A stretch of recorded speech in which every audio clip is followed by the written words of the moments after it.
Greetings, dear viewers. I'm George from Ireland. So here I am on Regent Street in London. Behind me you can see the statue of Eros, as the area is known as Piccadilly. So some of the first neon lights in the United Kingdom were put up here in the 1920s, just here where they are. And obviously in the Second World War they switched off to conserve electricity.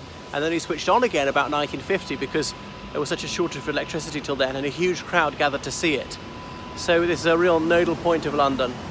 Anyway, so I'm going to be walking up Regent Street now, one of London's iconic streets. So somewhere around here is where Bruce Reynolds and his gang, where they broke in the early 1950s. I don't know how they managed to break in for a robbery there somewhere which is so central. Admittedly they're doing it in the middle of the night, but there's almost nobody on the street. If you happen to be seen, that would instantly attract attention and the police would wonder why you're out. So here we are, these very handsome Palladian buildings, and the whole street is curved as it goes gently up the hill away from the River Thames. So you got the idea? So lots of department stores, there were offices, I'm not sure what else. And soon we're going to see the Royal Cafe where Oscar Wilde used to hold court and various other luminaries hung out. And I think he was there shortly before he was arrested as well.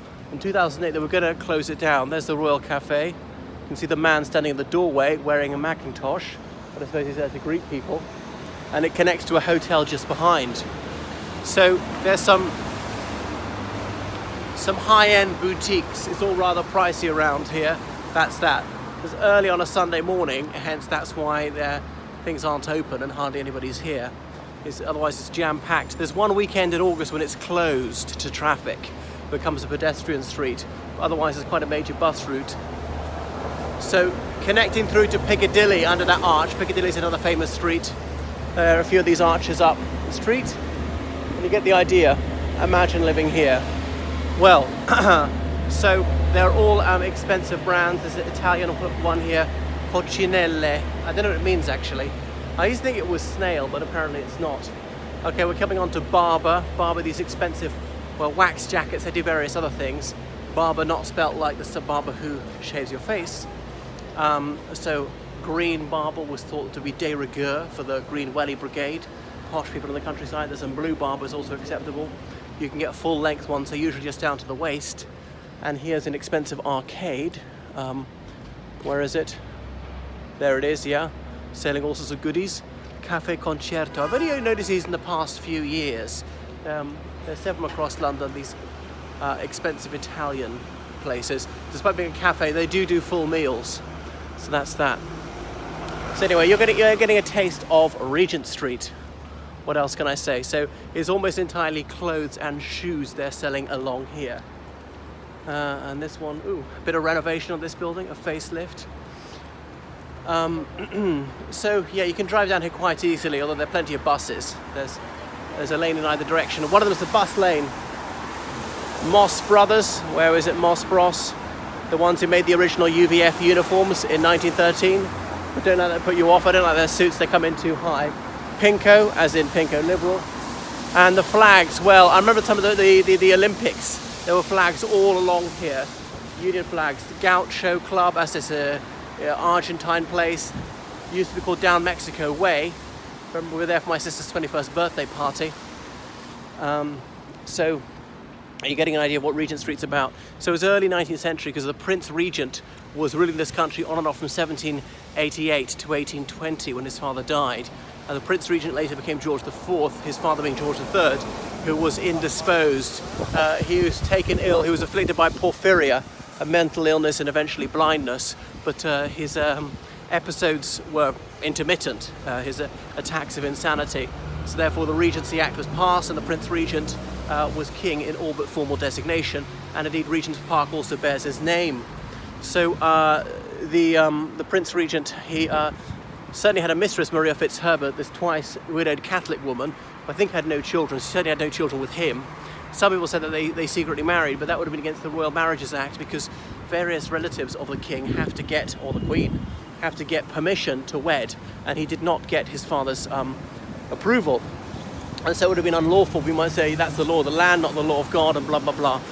And he later married Caroline of Ansbach. This is the Prince Regent, or George IV as he later became, and they had one daughter who died as a teenager, but he had a notoriously sour marriage, and they eventually divorced, which was obviously very scandalous, and many women took his ex-wife's side, Caroline of Ansbach being a German noblewoman. I think princess would not be quite right. T.M. Lewin, of the very pricey shirts across there. What else about her?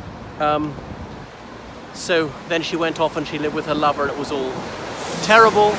He's meant to set a moral example for people, and he was the Prince Regent, very self-indulgent, very corpulent towards the end of his life. What else? A gambler. He used to go to Brighton, sort of the originator of the dirty weekend, and Brighton became synonymous with that. It's on the south coast, not that far from London. Built his famous pavilion in an Indian style, and then bathing became fashionable. People thought that you should take the waters, go into the sea, it'll be good for your health, and there were bathing machines. Ooh, look, an old route master. The old style bus.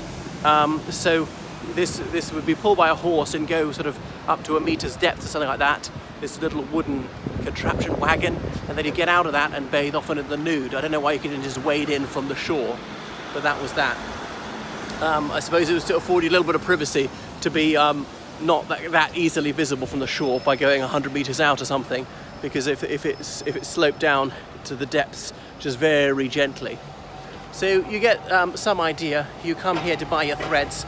If you've got plenty of ready disposable watches to Switzerland. There was a notorious theft a couple of years ago. Some wealthy foreign gentlemen purchased some watches. They went back to their hotel in Holland Park, and the next day at breakfast their watch was snatched, I think for their table. Had they left it on the table at breakfast? And they wondered whether they'd been followed all the way back from this shop where they purchased the watch. Anyway, so none of these things are terribly high, these buildings here along Regent Street, which I like, is somewhat human scale. Obviously it's one of the tallest streets in London when it was built, and didn't suffer too badly in the war, because otherwise you sometimes see a 19th century row of buildings with a 1950s building in the middle of it, because obviously that's where the bomb fell, had to be rebuilt after 1945. Okay, now if I've got it right, this is West End Central Police Station. Bruce Reynolds was brought here, as he recounts in his autobiography of a thief, and he said they made his head bump up every step on the way, how he was very badly beaten up. Okay, Ralph Lauren, pricey, hey. Where was I about the Prince Regent? So yeah, that was that, took over in 1820, and who was it? I think it's Leigh Hunt published an article about him on his 50th birthday, saying in half a century he's done nothing worthwhile, we've no reason to celebrate him, what has he ever done for the country, and that was viewed to be criminal libel. He was sent to prison for 2 years. So there we are. Okay, now coming up to Hamleys, the oldest toy shop in the world, found 1760, originally called Noah's Ark. It wasn't on this location to begin with. It moved to this street in about 1880. It was actually a few doors down originally. So there you are, 6 floors of fun, because there's a basement. Yeah, that is child paradise. I've been there a few times. So look at the symbol. It's a bit like one of the guardsmen, the symbol. And then they've often got actors dressed up as Harry Potter characters or whoever, or princesses or Alice in Wonderland greeting you. So it's fantastic. Obviously there's Hamleys all over the world. You get it in Russia, in the Republic of Ireland, and various other countries. They tried to crack New York in 1988, but it folded after a year. I can't think why. The toy market there can't be that different. So that's Hamleys. I used to very much look forward to going to it as a child, holding my mother's hand, skipping along the street and making up a song about Hamleys. One time we got there, only to find my mother's purse had been stolen. Churches. Okay, not as in a Christian place of worship, but churches, handmade shoes. So they cost a pretty penny. But I suppose they should last a lifetime, be exceedingly comfortable, because they'll be made to the exact measurements of your foot. They will take a look at the contours. Now, how about this? For a fine building, there you see in the middle, right up high, Britannia. I wish I had zoom, and then I could show you this thing in more detail. It's good there's not much traffic, as it's not too noisy. And indeed, the other thing about it being like this is, yeah, they're not buses coming along obscuring the view all the time. So there are a few offices here. There is SIUK, study in the UK. If you wish to come to university here, SIUK will advise you on how to get in, help you get in. They sometimes do that free of charge, so contact them when we just passed their office. what else can I say? So that way is towards Soho. We shan't go there. Well, it's trickling just lightly. Okay, Maddox Street, this away towards Mayfair, which is one of the most upmarket areas of London. I wonder if they really need to have a fair there in May. A fair always been like a market, but some celebrations and entertainments outside as well. And the headquarters of the BBC is not too far away. Not Bush House, or the other place on Portland Place. Hanover Street, as in, remember, George I, he was Elector of Hanover, and he became king here in 1714 when his distant cousin Queen Anne died without any surviving children. Let me see, George I, he was descended from Sophia, and this princess who was the daughter of King James I, and he was a Protestant, so 58 higher ranked Roman Catholic candidates were disbarred on account of their religious denomination. So you can see the heavens have opened. This is the Apple store, and you see people queuing around the street to buy the latest wares from here. If I was across the street, I would show you just the lovely artwork way up high. There's Canada Goose. If you've got more money than sense, you can get yourself a jacket. It's not that cold here, bit of a prestige item. So, I might have to open up my umbrella soon enough because I don't want to be soaked. And the rain is making it even noisier as the cars go by. Odd that, isn't it? Okay, that's off towards Hanover Square. So the Hanoverians, that was King George I, II, III, IV, and William IV, and then came Victoria, no longer Hanoverian. So Elector of Hanover. Remember, there was the Holy Roman Empire, and the emperor was elected, but only elected by a handful of men, by various rulers, kings and archdukes. But Elector, or Kurfürst in German, was the title in itself. And so he was Elector of Hanover, even though the Habsburg dynasty had it sewn up for centuries through a combination of bribery and threats. 1806, the Holy Roman Empire was dissolved by order of Napoleon, having bested the Austrians in the Battle of Austerlitz in December 1805. So at the Bishop's Palace in Pressburg, the Peace of Pressburg was signed. We've now called that city Bratislava. But the title Elector remained, and then they were later upgraded to King. Okay, we come on to Oxford Street. That is the end of Regent Street. Give you a view of Oxford Circus. Oxford Circus is not for acrobats, elephants or clowns. Oxford Circus simply means like a crossroads, really. Okay, that's enough. I've done a 360. Goodbye.